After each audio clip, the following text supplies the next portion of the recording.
नमस्कार दोस्तों। आज मैं आपके लिए लेके आया हूँ नाउन का एक टॉपिक जिसके अंदर जो वर्ड्स हैं वो हमेशा प्लूरल रहते हैं और हमेशा उनके साथ एक प्लूरल वर्ब का यूज़ होता है। यानी कि कुछ ऐसे वर्ड्स करेंगे हम जो हमेशा एस के साथ यूज़ होंगे। ठीक है, जैसे यहाँ पर ये आर्म्स है तो यहाँ पर एस आया हुआ है। तो ये जो वर्ड्स हैं इनका जो मीनिंग है वो एस लगते ही बदल जाता है और हमें जो यूज़ करना है वो एस के साथ ही करना है। आइए समझते हैं इसको। देखिए जैसे यहाँ पर आर्म्स है तो ये पहले क्या था, आर्म। तो आर्म का मतलब ऐसे क्या होता है, बाजू। ठीक है, जो हमारी बाजू होती है इस तरीके से। तो ये हमारी आर्म है। ठीक है, और जैसे इसके पीछे एस लगा तो इसका मीनिंग ही बदल जाता है। तो इसका मीनिंग निकल के आ रहा है हथियार। तो अब हमें समझना है कि जब हमें हथियार का इंग्लिश मीनिंग निकालना है तो हम यूज़ करेंगे आर्म्स। और ये अब क्या बन गई, ये एक प्लूरल वर्ड बन गया है और इसके साथ जब हम कोई वर्ब यूज़ करेंगे तो वो भी प्लूरल फॉर्म ही आएगी। अब इसको सेंटेंस में यूज़ करके समझते हैं। जैसे सैनिकों ने शांति संधि के बाद अपने हथियार डाल दिए। अब यहाँ पर ये जो हथियार है तो इसके लिए हम यूज़ करेंगे आर्म्स। ठीक है, वैसे तो आर्म का मीनिंग मैंने बताया क्या होता है, बाजू। लेकिन जैसे ही एस लगाया तो उसका मीनिंग बदलकर हथियार हो जाता है और ये हमेशा एस के साथ ही यूज़ होगा। यानी कि जहाँ पर भी आर्म्स आएगा उसका मतलब क्या निकल के आएगा, हथियार। देखिए अगर एक बाजू है तो वो आर्म है और दोनों बाजू है वो क्या है, आर्म्स है। ठीक है, तो यहाँ पर आर्म्स के दो मीनिंग निकल के आ रहे हैं। ये वाली जो आर्म है बाजू, इसका ये प्लूरल है तो ये दोनों बाजू हो गए तो आर्म्स लगाएंगे। लेकिन यहाँ पर ये जो सिर्फ आर्म्स की बात कर रहे हैं ये सिर्फ हथियार के लिए ही है। ठीक है, तो जब भी सेंटेंस के अंदर आर्म्स हथियार के तौर पर यूज़ होगा तो हमें याद रखना है वो प्लूरल ही होगा। ठीक है, लेकिन अगर बाजू है तो वो प्लूरल और सिंगुलर कुछ भी हो सकता है। और जब वो प्लूरल होगा तो उसकी जो वर्ब होगी वो भी प्लूरल ही आएगी। देखिए, the soldiers laid down there arms after the peaceful treaty. यानी सैनिकों ने शांति संधि के बाद अपने हथियार डाल दिए। तो यहाँ पर ये जो आर्म्स है ये किसके लिए यूज़ हुआ है, हथियार के लिए। अगला वर्ड है आर्म्स। ठीक है, पहले तो मैं बता दूं आपको कि ये इसका जो सिंगुलर होगा वो क्या होगा, आर्म, जो कि ऐसा कोई वर्ड होता ही नहीं इंग्लिश में। ठीक है, आर्म के साथ हमेशा एस का यूज़ किया जाता है और जैसे ही एस लगता है उसका मतलब होता है भिक्षा या भीख। जैसे भिक्षु दयालु लोगों द्वारा दी गई भिक्षा पर जीवित रहा। ठीक है, यानी कि वो भीख पर जिंदा था। तो the monk survive on arms given by kind people. यानी कि जो मोंक था, जो भिक्षु था, वो उसने कैसे सरवाइव किया, भीख के ऊपर या भिक्षा के ऊपर जो कि अच्छे लोगों ने उसको दी थी। अगला है एनल्स। एनल्स का मतलब होता है इतिहास। ठीक है, और अगर हम एनल ऐसे यूज़ करेंगे तो इसका मतलब होगा एक रिकॉर्ड। ठीक है, लेकिन अगर हम इतिहास, एक लंबे टाइम स्पैन की बात करते हैं तो उसके लिए हम यूज़ करेंगे एनल्स। जैसे उसका नाम इतिहास के पन्नों में लिखा जाएगा तो his name will be written in the annals of history. तो हमें इतिहास के लिए हमेशा यूज़ करना है एनल्स को। अगला है ऑस्पिसिस, जिसका मतलब होता है संरक्षण या फिर कृपा या फिर किसी के अगर कोई अधीन होता है। ठीक है, अधीनता। यह परियोजना विश्वविद्यालय के संरक्षण में शुरू हुई। यानी कि कोई परियोजना या स्कीम लागू की गई, वो किसके संरक्षण में थी, किसके सुपरविज़न में थी, वो थी किसी यूनिवर्सिटी के सुपरविज़न में। तो उसको कैसे बोलेंगे, the project was launched under the auspices of the university. तो यहाँ पर हमेशा ऑस्पिसेस के लिए एस का यूज़ करना है। ठीक है, तभी उसका मतलब निकल के आएगा संरक्षण, कृपा या अधीनता। अगला है बिलोंगिंग्स। अब देखिए अगर मैं सिर्फ बिलोंगिंग यूज़ करता हूँ तो ये क्या आ गया, बिलोंग प्लस आईएनजी। ठीक है, तो इसका मीनिंग अलग से निकल के आ रहा है। ये तो वर्ब के साथ आईएनजी फॉर्म यूज़ हो गई। लेकिन जैसे ही बिलोंगिंग्स एस लगाया तो उसका मीनिंग ही बदल गया।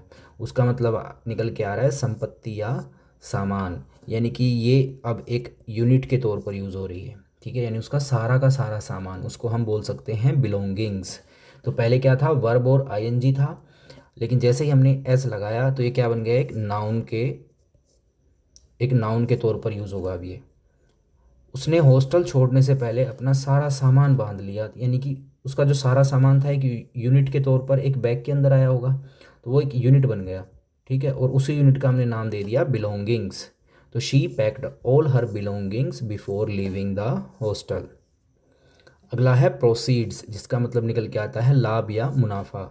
अगर मैं सिर्फ प्रोसीड यूज़ करता हूँ तो ये एक वर्ब है, प्रोसीड का मतलब आगे बढ़ना, लेकिन जैसे ही मैंने इसके पीछे एस लगाया तो क्या बन गया, ये एक नाउन बन गया। Seeds from the show were donated to charity. तो यहाँ पर ये जो प्रोसीड्स है एस के साथ, ये क्या बता रहा है, ये किसी प्रॉफिट को या लाभ या मुनाफे को बता रहा है। अगला है प्रोसीडिंग्स, जिसका मतलब निकल के आता है कार्यवाही। अदालत की कार्यवाही सुबह 10 बजे शुरू होगी। The court proceedings will start at 10 AM।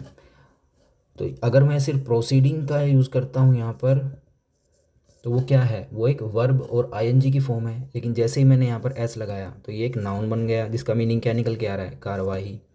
ठीक है, यानी कि जो कोर्ट की या अदालत की कार्रवाई है वो 10 बजे शुरू होगी, तो इसलिए हम हमेशा कोर्ट के साथ क्या यूज़ करेंगे, प्रोसीडिंग्स यूज़ करेंगे, जिसका मतलब कार्रवाई निकल के आता है।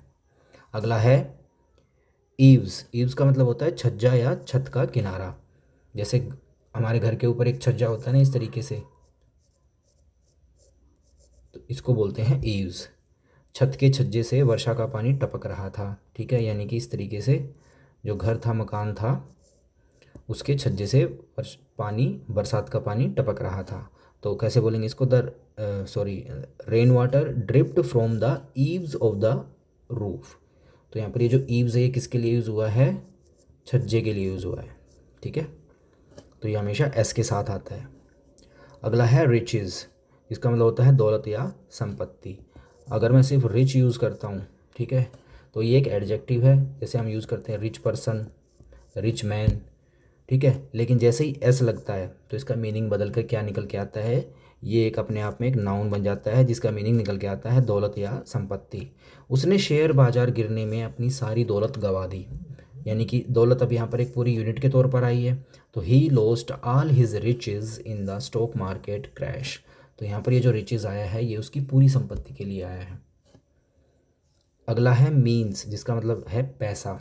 ठीक है, एक होता है मीन, ठीक है, इस मीन का मतलब होता है साधन, जैसे ए मीन ऑफ ट्रांसपोर्ट। ठीक है, यातायात का साधन जैसे हम बोलते हैं। ठीक है, लेकिन जैसे इसके पीछे एस लगता है तो इसका मीनिंग निकल के क्या आता है, पैसा।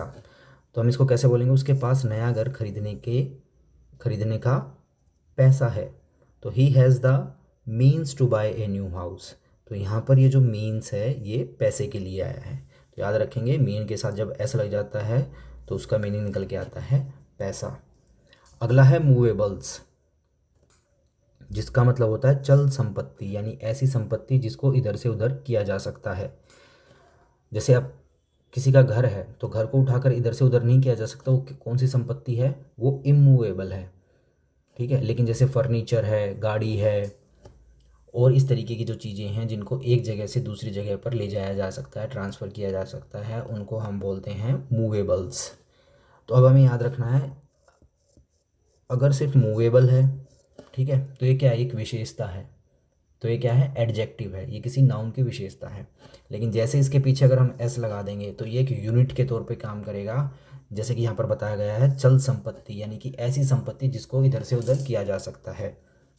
तो याद रखेंगे, मूवेबल्स यूज़ करेंगे हम चल संपत्ति के लिए। सारी चल संपत्ति नए घर में स्थानांतरित कर दी गई, यानी ट्रांसफ़र कर दी गई या शिफ्ट कर दी गई।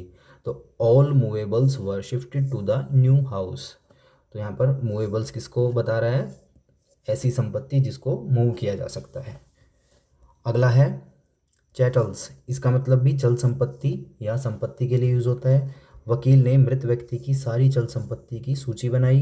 The lawyer listed all chattels owned by the deceased. Deceased मतलब जो मर गया है। तो यहाँ पर ये जो चैटल्स यूज़ हुआ है ये भी चल संपत्ति या संपत्ति के लिए यूज़ हुआ है, और ये भी एस के साथ यूज़ होगा हमेशा। अगला है ड्रैग्स, तलछट, यानी कि तली के नीचे जो जम जाता है, तली के ऊपर जो जम जाती है, ठीक है, उसको हम बोलते हैं तलछट। जैसे उसने कॉफ़ी का कप पूरी तलछट तक पी लिया, ठीक है, यानी कि उसकी तली तक पिया उसने। तो किसको कैसे बोलेंगे? He drank the coffee till the drags. तो ये जो ड्रैग्स है इसको हमेशा याद रखें, एस के साथ ही यूज़ करेंगे। ऐसे ही दूसरा वर्ड है इसके जैसा ही, जिसको हम बोलते हैं लीज, तलछट या अवशेष। जैसे शराब की तलछट पीपे में रह गई, यानी कि जो शराब बनाने का जो कंटेनर है उसके नीचे कुछ अवशेष रह गए, ठीक है, यानी जिस भी मटेरियल से वो वाइन या शराब बनाई गई थी तो वो नीचे बैठ गए ऐसे, ठीक है। तो ये जो अवशेष है, और कई बार आपने देखा होगा, आप चाय वगैरह पीते हो, ठीक है, तो चाय का जो कप होता है अगर हम थोड़ी देर के लिए रख दें तो थोड़ी थोड़ी चाय की जो पत्तियाँ होती हैं, चाय पत्ती, वो ऐसे ही नीचे बैठ जाती है, तो उसी को हम बोलेंगे लीज। तो इसको कैसे यूज करेंगे? The lease of wine remained in the barrel. अगला है सराउंडिंग्स, जिसका मतलब निकल के आता है परिसर या आसपास का वातावरण। तो वातावरण कैसा? आसपास का। यह स्कूल अपने स्वच्छ वातावरण के लिए प्रसिद्ध है। The school is noun for its clean surroundings, ठीक है। तो जब भी हम आसपास के वातावरण के तौर पर सराउंडिंग का यूज़ करेंगे तो याद रखेंगे वो एस के साथ करेंगे, तभी उसका मतलब निकल के आएगा परिसर या आसपास का वातावरण। The school is noun for its clean surroundings. अगला है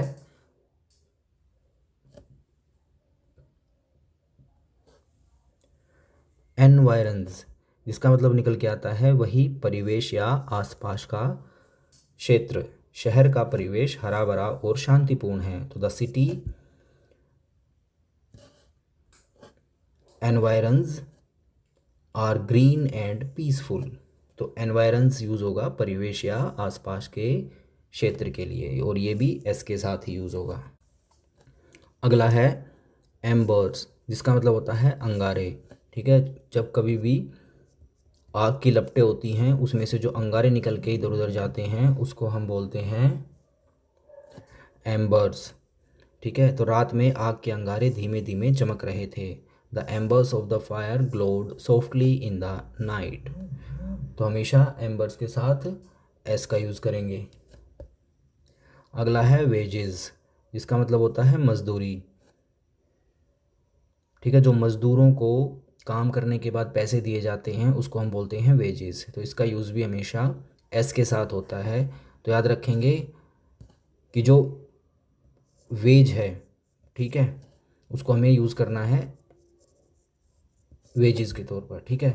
कई बार गलती से हम या फिर आम बोलचाल में वेज बोल देते हैं, जो कि गलत है। सही क्या है? वेजेस है, ठीक है। तो इसको कैसे बोलेंगे? मज़दूरों ने अधिक मजदूरी की मांग की। The workers demanded high wages. तो यहाँ पर हमेशा याद रखेंगे कि जो वेज है वो एस के साथ यूज़ करना है, वेजेस। अगला है एडिबल्स, जिसका मतलब होता है खाने योग्य वस्तुएं, ठीक है। अगर मैं सिर्फ एडिबल का यूज़ करता हूँ उसका मतलब है कोई भी चीज़ जो खाने योग्य है, लेकिन जैसे ही मैंने एस लगा दिया इसमें वो सारी चीज़ें आ गई हैं जो कि खाने योग्य हैं। तो एडिबल्स भी एक यूनिट का काम कर रहा है, जिसे सभी खाने की चीज़ें बंद डब्बों में रखी गई। तो all edibles were kept in air tight containers. तो यहाँ पर ये जो एडिबल्स है ये उन सभी वस्तुओं के लिए यूज़ हुआ है जिनको खाया जा सकता है। अगला है मोलासिस। मोलासिस का मतलब होता है गुड़ का अवशेष या रासायनिक अवशेष, यानी कि कई बार क्या होता है, जो गन्ने से गुड़ बनाया जाता है तो जो वो बच जाता है उसको हम बोलते हैं मोलासिस। तो गुड़ का अवशेष शराब और पशु आहार बनाने में उपयोग होता है। तो उसको कैसे बोलेंगे? Molasses is used in making alcohol and cattle feed.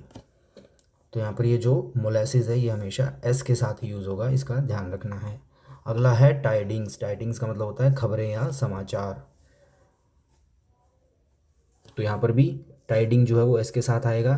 तो जैसे ही टाइडिंग्स बोलेंगे उसका मतलब निकल के आएगा खबरें या समाचार।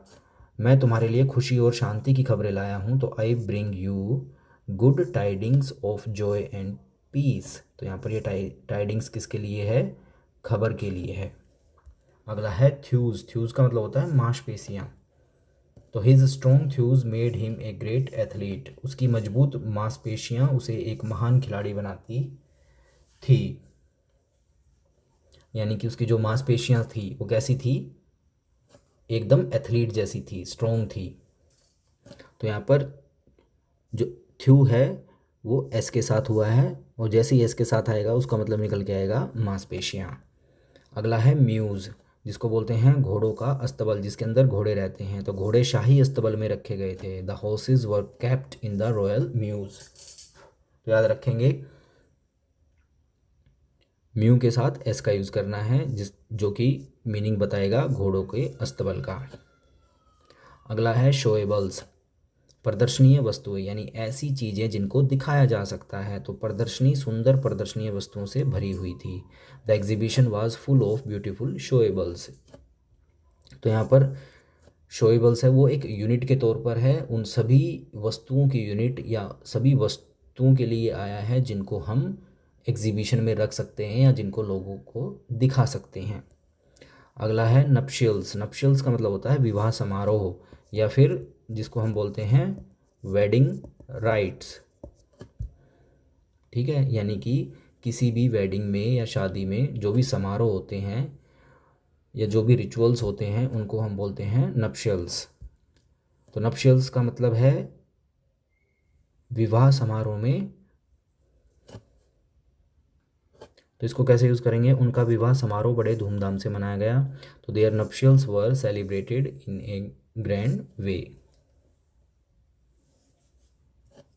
अगला है क्रीडेंशियल्स। क्रीडेंशियल्स का मतलब होता है प्रमाण पत्र या दस्तावेज। तो ये भी एस के साथ यूज़ होता है, याद रखना है। उसने नौकरी के साक्षात्कार के लिए यानी इंटरव्यू के लिए अपने सभी प्रमाण पत्र जमा किए। He submitted all his credentials for the job interview. तो ये जो क्रीडेंशियल्स है ये उन सभी डॉक्यूमेंट्स के लिए या दस्तावेजों के लिए आया है जो कि उसने इंटरव्यू के टाइम पर सबमिट किए। तो याद रखेंगे क्रीडेंशियल्स यूज़ करना है जब भी हम दस्तावेज या डॉक्यूमेंट्स के लिए कोई वर्ड यूज़ करेंगे, तो वो है क्रीडेंशियल्स एस के साथ। अगला है ग्रीन्स, जिसका मतलब होता है हरी सब्जियां। ठीक है, अगर मैं सिर्फ ग्रीन की बात करूं तो वो एक कलर है। जैसे इसके पीछे मैं एस लगा दूंगा तो उसका मीनिंग निकल के आ जाएगा सभी हरी सब्जियां। तुम्हें रोज़ ताज़ी हरी सब्जियां खानी चाहिए। You should eat fresh greens every day. तो वेजिटेबल्स की जगह पर मैं ग्रीन्स का भी यूज़ कर सकता हूँ यहाँ पर। अगला है ऑब्सिक्वीज, अंत्येष्टि संस्कार, जिसको हम बोलते हैं फ्यूनरल राइट्स। ठीक है, यानी कि ऐसे कर्मकांड जो कि किसी की अंत्येष्टि पर किए जाते हैं तो उनको हम बोलते हैं ऑब्सिक्वीज। तो ये भी प्लूरल फॉर्म में होता है हमेशा। The obsequies were performed with full respect. अंत्येष्टि संस्कार पूरे सम्मान के साथ किए गए। अगला है पेरिशेबल्स। तो पेरिश का मतलब होता है खराब होना, और जो भी वस्तुएं खराब होने लायक होती हैं उसको हम बोलते हैं पेरिशेबल्स। तो जल्दी खराब होने वाली वस्तुओं के लिए यूज़ होगा पेरिशेबल्स। ये भी प्लूरल नाउन है। इसको कैसे यूज़ करेंगे? सभी जल्दी खराब होने वाली चीज़ें फ्रीज में रखो, यानी कि ऐसी वस्तुएं जो जल्दी खराब हो जाएंगी उनको फ्रीज में रख दो। कैसे बोलेंगे? Store all perishables in the refrigerator. तो यहाँ पर जो पेरिशेबल आया है ये उन सभी वस्तुओं के लिए आया है जो कि जल्दी खराब हो सकती हैं। अगला है इमूवेबल्स। इससे पहले हमने किया था मूवेबल्स, अब आ गया है इमूवेबल्स, यानी कि ऐसी संपत्ति जो इधर से उधर नहीं की जा सकती, जैसे कि किसी का मकान या ज़मीन। जैसे ज़मीन और इमारतें अचल संपत्ति मानी जाती हैं। The land and buildings are considered immovables, यानी कि जिस संपत्ति को एक जगह से दूसरी जगह ट्रांसफ़र या शिफ्ट नहीं किया जा सकता उसको हम बोलेंगे इमूवेबल्स। ये एस के साथ यूज़ होगा। अगला है इफ़ेक्ट्स, जिसका मतलब निकल के आता है संपत्ति या सामान। तो याद रखेंगे एक तो होता है इफ़ेक्ट। ठीक है, ये क्या होती है? ये एक वर्ब है और एक होता है इफ़ेक्ट। ठीक है, ये क्या है, ये एक नाउन है। इफेक्ट मतलब किसी को प्रभावित करना, इफ़ेक्ट उसके प्रभाव, जैसे साइड इफ़ेक्ट्स होते हैं दवाइयों के, तो हम क्या बोलते हैं, इसके साइड इफ़ेक्ट्स हैं। ठीक है, साइड इफ़ेक्ट्स बोलते हैं हमें इसे। ठीक है, यानी कि वो प्रभाव। लेकिन यहाँ पर ये जो इफ़ेक्ट्स है ये संपत्ति के लिए यूज़ हुआ है, तो याद रखेंगे इफ़ेक्ट्स का मतलब संपत्ति या सामान भी होता है। तो इसको कैसे बोलेंगे, यात्री ने तूफान में अपनी सारी संपत्ति खो दी। The traveller lost all his effects in the storm. तो इस तरह से आ जाए तो ये जो इफ़ेक्ट्स है ये किसको बता रहा है, ये सामान या संपत्ति को बता रहा है, और ये हमेशा एस के साथ यूज़ होगा। अगला है स्वीपिंग्स, झाड़ू से निकली गंदगी। यानी कि जब भी हम कभी घर में झाड़ू लगाते हैं तो झाड़ू के साथ जो गंदगी इकट्ठी हो जाती है, जिसको हम डस्टबिन में डालते हैं लास्ट में इकट्ठा करके, उसको हम बोल सकते हैं स्वीपिंग्स। तो ये एस के साथ यूज़ होगा, यानी कि स्वीपिंग के साथ एस लगा देंगे तो उसका मतलब निकल के आएगा झाड़ू से निकली गंदगी। जैसे सफाई कर्मी ने झाड़ू की गंदगी डब्बे में फेंक दी। The cleaner threw the sweepings into the bin, यानी डस्टबिन। तो स्वीपिंग्स आया यहाँ पर झाड़ू से इकट्ठी हुई गंदगी के लिए। अगला है लीविंग्स, जिसका मतलब होता है जूठन या बचा हुआ खाना। तो जब भी हम कुछ खाते हैं और वो खाना बच जाता है, जिसको हम जूठन बोलते हैं, उसके लिए वर्ड है लीविंग्स। इसको कैसे बोलेंगे, कुत्ते ने प्लेट से जूठन खा लिया। तो the dog ate the leavings from the plate. तो यहाँ पर ये जो लीविंग्स है वो जूठे खाने के लिए यूज़ हुआ है। तो दोस्तों आपको ये वीडियो कैसा लगा, अगर आपको ये वीडियो पसंद आया तो इस वीडियो को लाइक कीजिएगा और शेयर भी कीजिएगा, और हमारे चैनल को सब्सक्राइब भी कीजिएगा। तो अगले वीडियो में हम करेंगे कुछ ऐसी नाउन्स के बारे में जो हमेशा सिंगुलर होती हैं और सिंगुलर वर्ब ही लेती हैं। तो मिलते हैं अगले वीडियो में, तब तक के लिए जय हिंद।